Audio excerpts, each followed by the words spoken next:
Going to kick off with Saturday's Express. Lewis, you've got this.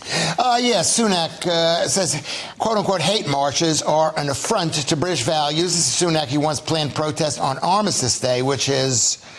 That's Sunday. Sunday. So we should clarify, what are the marches? Who's marching? It's the people supporting Hamas. It's free Palestine from the Jews, and they want to parade past the Cenotaph, which is the holiest of holies for the wards out in this country. Of course, many of the people marching on that day are saying that they're not pro-Hamas. They're saying that they are pro-Palestine. You're saying there's no distinction in your mind. I think the net effect is the exact same thing, and I haven't heard much from anybody about the horrors that happened in Israel and what the... Well, yeah, I mean, it strikes me that if you are for the people of Palestine, the first thing you should do is condemn Hamas, because they obviously represent the biggest threat to those people for all sorts of reasons. But Nick, this is really about... I suppose it's about a freedom of speech issue. I mean, it's a freedom of assembly. We have a group of people, they think they're trying to get 1 million people to march, this pro-Palestine march in London, but it's deliberately, tactically planned to be on the same day as Remembrance Sunday, which is obviously going to cause the most upset. So what do you do at that point? The implication of this article is that Sunak wants to ban it, but can't really. Yeah, or he's urging people to be responsible in lieu of the ability to ban it. Yeah, because how do you actually ban it? That's the thing. It's in bad taste. It's deliberately designed to create as much havoc as possible, as you said. Yeah. And there's even a sense that some people perhaps are stirring up the sort of patriot side, whatever you want to call them, saying, you can't let this stand.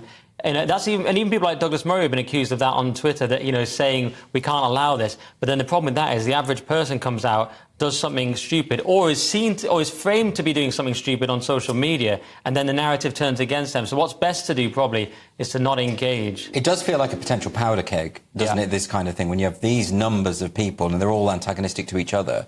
But Lewis, I mean, you come from a free country, the United States of America, as you pointed out, the best country in the world. Why? Freedom of assembly is important, even if we disagree with the... Not in a time of war. I think habeas corpus comes in. I think that's the term. It's not in a time of war. We're in a time of war right now. And obviously, I don't think people realize the wars that are going on. There's the big war, which is Team World against Britain. And there's also the fact that there are millions of people in this country who hate this country.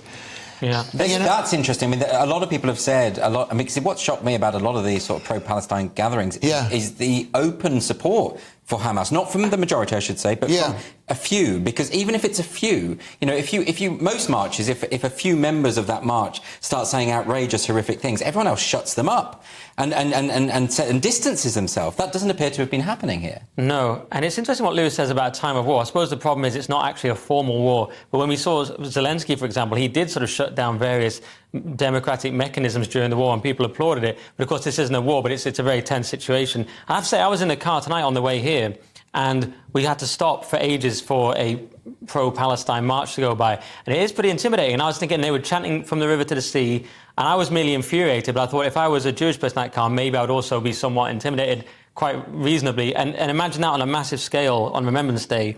And I think people are extra concerned because we already know in this country we have a two-tier justice system. We're almost sick of saying it. Christians can be persecuted for praying in their head. White men can be discriminated against in jobs, etc., etc. But now I think people are shocked to see that it happened to Jewish people, that if you intimidate Jewish people, the Met Police will defend the people intimidating them. I think there's a lack of protection. That's why people are saying, Maureen Lipman is saying she's less safe in Israel, less safe than Israel. Sorry, London is now less safe than Israel. Well, we're going to get onto that story a bit later on. But disturbing stuff. Anyway.